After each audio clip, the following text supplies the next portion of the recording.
Hello guys, welcome to my YouTube channel. So आज हम लोग करेंगे द बिस्मिल्लाह खान। हमारा चैप्टर 2 है द बिस्मिल्लाह खान। हम लोगों ने चैप्टर 2 के पार्ट 1 में करा था एवलिन ग्लेनी के बारे में, और अब हम लोग इसमें करेंगे the shehnai of Bismillah Khan. ये हमारा पार्ट 2 है। पार्ट 2 स्टार्ट करने से पहले थोड़ा पीछे के बारे में जान लेना चाहिए कि आप लोगों ने वीडियो देखा या नहीं देखा, पढ़ा या नहीं पढ़ा। अगर जो भी देख रहे हो पार्ट 2, प्लीज़ पार्ट 1 जाके देख लो। मैंने बहुत अच्छे से समझाया है, और जिसने पार्ट 1 देखा है उनको तो समझ में आ ही गया होगा, क्योंकि मैं अपना पूरा बेस्ट दी हूँ। आप लोग भी अच्छे से किए होंगे तो बिल्कुल अच्छे से समझ में आ गया होगा। और मैं चैप्टर 1 का जो बिटवीन द बुक से बोली थी कि क्वेश्चन वगैरह दूंगी, सो भी मैंने डाल दिया है। आप लोग उसको भी सॉल्व कीजिएगा, देख लीजिएगा एक बार, ठीक है। बिटवीन द बुक है, मतलब क्या है उसमें क्या नहीं, मतलब द फन दे हैड के बारे में है कि कैसे कैसे उसमें मार्जी, टॉमी, इस सब के बारे में दिया हुआ है। देन स्टार्ट करते हैं हम लोग अपना चैप्टर। सो पढ़ने से पहले हम लोग यहाँ देख लेते हैं before you read, do you know this people what is instrument they play. क्या आप लोग जानते हो इस आदमी को जो ये सारा इंस्ट्रूमेंट प्ले कर रहा है। इसमें से एक बिस्मिल्लाह खान भी हैं जो ये रहे, ठीक है, ये पुंगी बजा रहे हैं। सो ये जितने भी आदमी हैं, यहाँ पे एक लेडीज़ है, फिर जेंट्स है, 2 लेडीज़ है, ऐसे जितने भी यहाँ पे आदमी है वो सारा क्या कर रहा है, कोई ना कोई म्यूजिकल इंस्ट्रूमेंट सब बजा रहा है। कोई बांसुरी बजा रहा है, कोई गिटार बजा रहा है, कोई पियानो बजा रहा है, कोई ढोलक, सब कुछ अपना बजाया जा रहा है, ठीक। तो फिर ये सब क्या है, इंडियन है, इंडियन म्यूजिशियन है ये सब। अब हम लोग अपना देख लेते हैं आगे। Think of the shehnai and the first thing you will probably image is a wedding or a similar occasion or function। शहनाई जो होता है वो पहले कहाँ बजता था, शादी वगैरह होता था वहाँ पे शहनाई बजता था पहले। भले ही अब नहीं बजता है, पहले क्या था कि ऐसा डीजे वगैरह नहीं होता था तो सब शहनाई का यूज करते थे।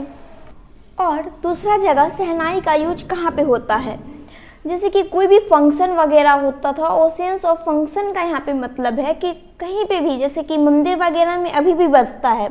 मंदिर वगैरह में आप जाइएगा तो ज़्यादातर आपको धुन सुनाई देगा, जिसमें कोई भी गाना नहीं बजता रहता है, बस धुन धुन बजता रहता है, ठीक है। ऐसा आप लोगों को सुनाई देगा। वही हमारा क्या हो जाता है, म्यूजिकल, ये मतलब बस जैसे जिसमें कोई भी लैंग्वेज ना हो, बस उसका धुन हो, ठीक, उसी को हम लोग कहते हैं। तो पहले ये शादी वगैरह में कहीं भी कुछ भी होता था तो शहनाई वगैरह प्ले किया जाता था, और ये एक आदमी से नहीं बल्कि 2-3 आदमी से मिलके किया जाता है। कोई अलग इंस्ट्रूमेंट बजाता है, कोई अलग ऐसे। The next would probably be state Bismillah Khan, see the shehnai maestro playing this instrument. और इसमें बिस्मिल्लाह खान है वो क्या किए, वो प्लेइंग क्या कर रहे हैं, कौन सा इंस्ट्रूमेंट, शहनाई, ठीक है। सो अब हम अपना पहला पैराग्राफ देख लेते हैं। Emperor Aurangzeb banned the playing of a musical instrument called pungi in the royal regency of fort, it had a shrill unpleasant sound. ये बहुत पुराने समय पहले की बात हो रही है, जब हमारा देश आज़ाद भी नहीं हुआ था तब का। उस समय एम्पायर औरंगजेब था, ठीक है। औरंगजेब के बारे में सब सुने ही होंगे। उस समय का एम्पायर मतलब होता है यहाँ पे शासक, ठीक है। और औरंगजेब एक नाम है, एक इंसान का नाम है औरंगजेब, ठीक है। पहले की शहनाई बहुत दिन से है, लेकिन पहले शहनाई का नाम क्या हुआ करता था, पुंगी हुआ करता था। और पुंगी की आवाज़ अच्छी नहीं थी, एकदम मतलब चरचराहट टाइप की उसकी आवाज़ थी।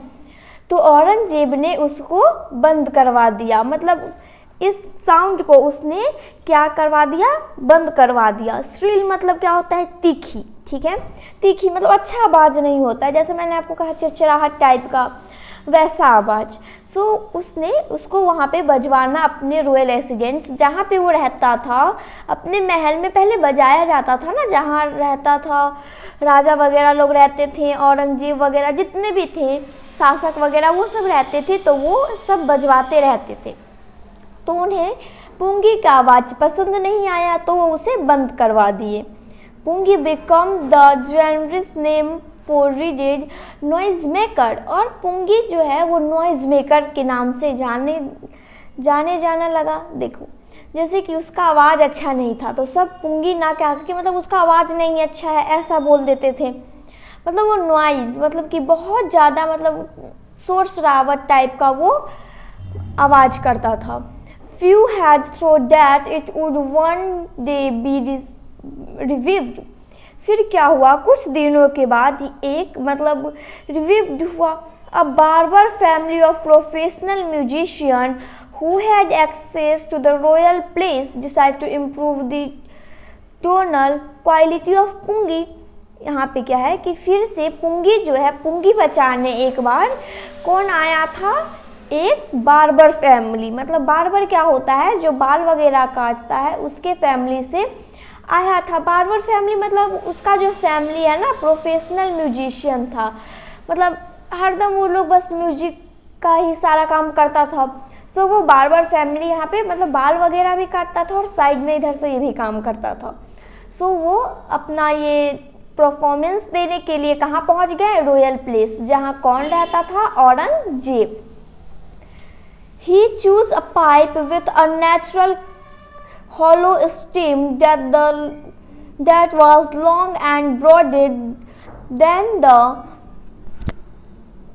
pungi and made 7 holes on the body of the pipe। फिर क्या किया उन्होंने कि पहले तो उन्होंने एक लंबा सा पाइप ले लिया, ठीक है, नेचुरल पाइप। आप लोगों ने बांस का पेड़ देखा होगा, ठीक, बांस का पेड़ होता है, उसमें क्या होता है, वो हॉलो टाइप का होता है, ठीक है, सिलेंड्रिकल टाइप का होता है। मतलब कि उसमें अगर आप उसे तोड़ोगे फिर देखोगे तो मतलब आगे से अगर आप ऐसे देखोगे तो वो पीछे का सारा चीज़ दिखता है। सो उसने वो मतलब उसे ले लिया, उसमें कितने होल्स कर दिए, 7 होल्स कर दिए। उस कहाँ पे कर दिए, उस पाइप पे। When he played on it, choosing and opened some of these holes, soft and musical sounds were produced। फिर उसने जब उसको बजाया 7 होल करने के बाद तो उसमें से बहुत अच्छा साउंड बजने लगा। He placed the instrument before royalty and everyone was impressed। और वो डायरेक्टली रॉयल एकेडमी में प्ले नहीं करने चला गया, पहले वो कहाँ पे प्ले किया था, मतलब कहीं कहीं पे जाके वो दिखाता था, जैसे कि गांव वगैरह में भी कुछ होता है तो वहाँ पे जाके पहले वो बजाता था, तो सबको बहुत अच्छा लगा। फिर उससे लगा कि हाँ अब मैं जा सकता हूँ वहाँ पे, औरंगजेब को पसंद आएगा, तो फिर वो रॉयल एकेडमी में वो चले गए। The instrument so different from pungi had to given a new name. Instrument जो है ये वाला, उसका क्या है, पुंगी, इसको दूसरा नाम उसको दे दिया गया था। As the story goes, since it was first played in the Shah chamber and was played by a nai barber, the instrument was named the शहनाई। और ये इंस्ट्रूमेंट सबसे पहले कहाँ पे प्ले किया गया, सबसे पहले प्ले किया गया शाह चैम्बर। शाह कोई भी राजा रहे होंगे उनके चैम्बर में, मतलब उनके पूरे महल में ये पुंगी बजाया गया। और सबसे पहले बजाया था किसने, एक नाई मीन्स बार्बर फैमिली ने इसे बजाया था और उसका नाम क्या रखा था, शहनाई।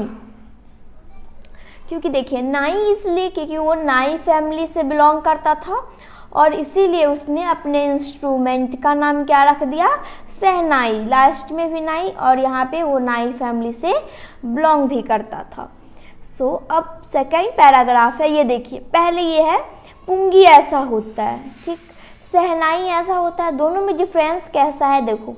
ये क्या है, कोई बांस का ये है, उसमें बिल्कुल वो कितना छेद किया हुआ है, पूरा उसमें वो 7 छेद जैसा कि बताया था, 7 छेद यहाँ पे देख सकते हैं आप लोगों ने, 7 छेद वो यहाँ पे पूरा किया हुआ है, ठीक, यहाँ से बजाता था, यहाँ से उसको मुंह में रखा जाता है और यहाँ से आवाज़ आती है, ठीक है। इसी का नाम क्या है हमारा, शहनाई। सेकेंड है हम लोगों का, the sound of the shehnai began to be considered auspicious. ये जो शहनाई है, ये मतलब जो शहनाई बजाया गया था वो क्या चीज़ की तरफ कंसीडर करता है, एक्यूपिशियस। मीन्स क्या होता है, promotion to bring good fortune. इसमें मतलब बहुत अच्छे के लिए किया गया, मतलब and for this reason it is still played in temple and in indispensable component of many north Indian wedding. जैसा कि मैंने आप लोगों को बताया था कि ये शहनाई शादी वगैरह में भी बजाया जाता है। ये जो एक्यूपिशियस था वो क्या था कि मतलब ये बिल्कुल शांति का ये प्रतीक है। जैसे कि मंदिर वगैरह में जाते होंगे तो कितना शांति मिलता है, शादी वगैरह में भी खुशी का माहौल होता है, तो वहाँ पे ये शहनाई प्ले किया जाता था। और कहाँ, नॉर्थ इंडियन वेडिंग में, ठीक है, और टेम्पल वगैरह में भी इसको प्ले किया जाता था। In the past the shehnai was part of नौबत of traditional ensembles of 9 instruments found at royal courts। फिर शहनाई जो था उसमें एक पार्ट बन गया, ठीक है, रॉयल कोर्ट में जितने भी इंस्ट्रूमेंट रखा था उसमें शहनाई भी एक पार्ट बन गया। Till recently it was only in temple and wedding. फिर क्या हुआ, एकदम रिसेंटली से ये बस टेम्पल और वेडिंग में बजने लगा। The creed for bringing this instrument onto the classical stage goes to उस्ताद बिस्मिल्लाह खान। फिर ये बिस्मिल्लाह खान के पास, मतलब बिस्मिल्लाह खान एक नाई फैमिली से बिलोंग करते थे, बार्बर फैमिली से, तो वो शहनाई वगैरह बजाते थे। तो फिर ये क्लासिकल स्टेज मतलब किसे जाता है, बिस्मिल्लाह खान को जाता है। थर्ड पैराग्राफ क्या है हमारा, As a 5-year-old, Bismillah Khan played gilli danda near a pond in ancient state of Dumrao in Bihar. जब बिस्मिल्लाह खान 5 सालों के थे तभी वो क्या खेला करते थे, गिल्ली डंडा खेलते थे। और खेलते कहाँ थे, नियर पाउंड, नदी के बगल में, कहाँ पे, डुमराव, ठीक है, ये स्टेट है मतलब बिहार में ही है, ठीक है, वहाँ पे वो गिल्ली डंडा खेला करते थे। He would regularly go to the nearby Bihari Ji temple to sing the Bhojpuri chanta, at the end of which he would earn a big laddu weight 1.25 kg, a prize given by the local Maharaja। अब देखो इसमें क्या है, जब बिस्मिल्लाह खान वहाँ पे रहता था, मतलब गिल्ली डंडा वगैरह वो खेलते थे, फिर वो क्या करते थे, डेली जाते थे। वहीं पास में एक क्या था, बिहारी जी का एक मंदिर था, वहाँ वो डेली जाते थे। कहाँ जाते थे, उस मंदिर में। वो मुस्लिम थे, नाम से ही पता चलता है कि वो मुस्लिम थे। बिस्मिल्लाह खान मुस्लिम का नाम है, खान लगा हुआ है। वो मुस्लिम होते हुए भी वो जाते थे टेम्पल में और वो भोजपुरी सॉन्ग गाते थे, क्या, भगवान वाला भक्ति सॉन्ग जिसको बोलते हैं वो गाते थे। फिर सॉन्ग ख़त्म हो जाने के बाद हर दिन जैसे शाम में आरती वगैरह होता है, हम लोग घर में भी करते हैं, और जहाँ पे मंदिर होता है वहाँ पे आरती के समय गाना वगैरह भी बजता है। तो पहले तो ये सब था नहीं ऐसा कोई सिस्टम, तो आदमी सब मुँह से गाता था, फिर शहनाई वगैरह सब प्ले वगैरह करता था। तो डेली जाते थे बिस्मिल्लाह खान, और जब वो ख़त्म होने वाला रहता था तो उसे क्या मिलता था, उन्हें लड्डू मिलता था जो 1.25 kg का होता था, ठीक है। This happened 80 years ago and the little boy has traveled far to earn the highest civilian award in India, the Bharat Ratna. जब वो 18 ईयर्स के हो गए, जब वो 80 साल के हो गए, तब उस छोटे बच्चे को, किसी बिस्मिल्लाह खान को, ठीक है, उसको मतलब बुलाया गया, बहुत दूर बुलाया गया। क्यों बुलाया गया, उसे एक सिविलियन अवार्ड देने के लिए। कौन सा अवार्ड, सिविलियन अवार्ड देने के लिए। कहाँ सिविलियन अवार्ड देने के लिए उसे बुलाया गया था, वो भी कहाँ, कौन सा अवार्ड उसे मिला था, भारत रत्न, उन्हें भारत रत्न अवार्ड मिला था।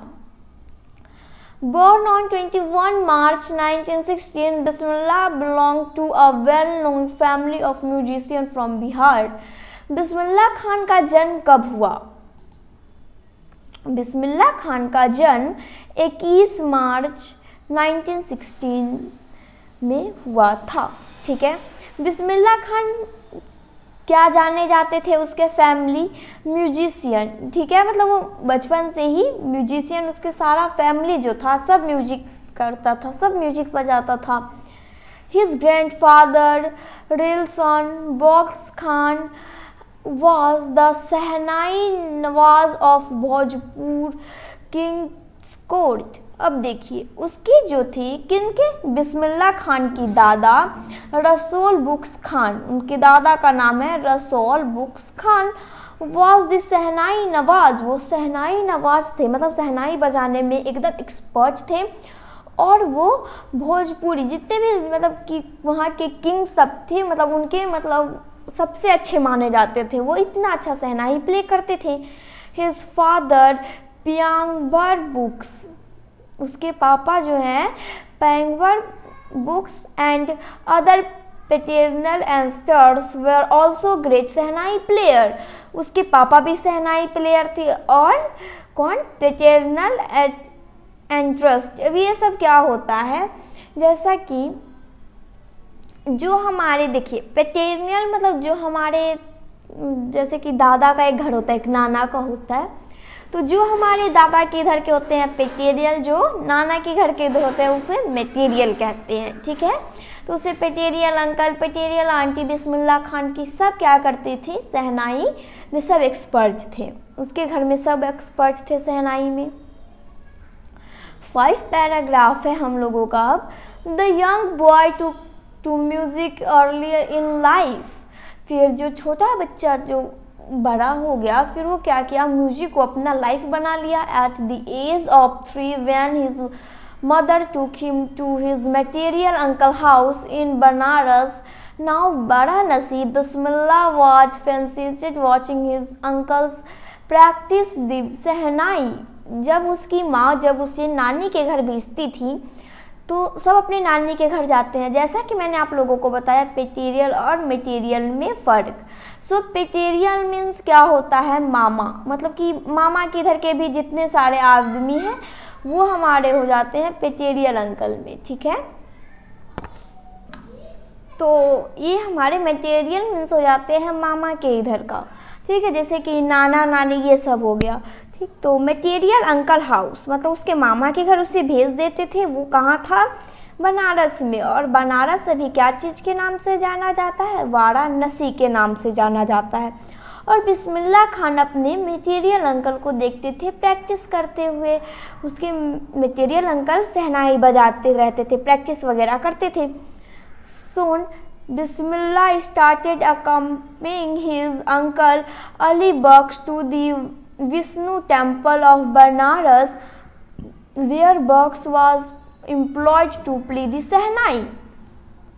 फिर जो बिस्मिल्लाह खान थे वो भी अपने मामा के साथ एकदम मतलब भिड़ गए, मतलब एकदम मामा के साथ वो एकदम मिलजुल गए। शहनाई जब वो सुनते थे तो उन्हें बहुत अच्छा लगता था। ठीक है,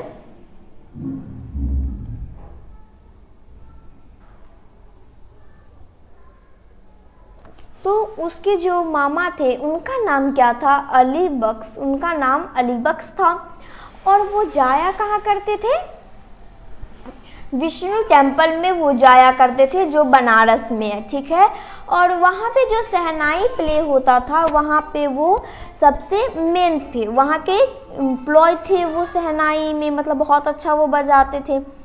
Ali Bux would play the shehnai and Bismillah would sit captivate for hour on the end. और उसके जो मामा थे अली बख्श वो क्या करते थे, शहनाई बजाते थे टेम्पल में, और बिस्मिल्लाह खान उनके साथ बहुत देर तक बैठे रहते थे जब तक शहनाई पूरा ये ख़त्म ना हो जाता था। Slowly he started getting lesson in play the instrument and would sit practice through the day. फिर वो बिस्मिल्लाह खान जो थे वो भी धीरे धीरे उस प्रैक्टिस स्टार्ट कर दिए, अपना उसको प्ले करने का, इंस्ट्रूमेंट बजाने का वो अपना प्रैक्टिस स्टार्ट कर दिए और वो बहुत देर तक बजाया करते थे। For years to come, the temple of Balaji and Mangala Maiya and the banks of Ganga become the young apprentice's favorite haunts where he could practice in solitude. इसमें क्या है, इसमें फिर क्या हुआ था, वहाँ पे मतलब बहुत देर प्रैक्टिस करने के बाद एक टेम्पल है बालाजी और मंगला मैया। मंगला मैया है कहाँ पे, गंगा, वो गंगा के पास है। और यहाँ पे आप लोग को बैंक का मतलब जो जस्ट नदी के बगल में कोई मंदिर हो, ठीक है, तो वो बैंक कहलाता है।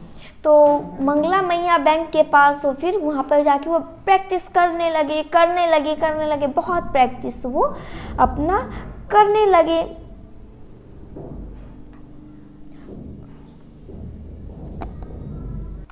और वो अकेले जाते थे वहाँ पे, बहुत देर तक वो बैठे रहते थे और अपना प्रैक्टिस करते रहते थे।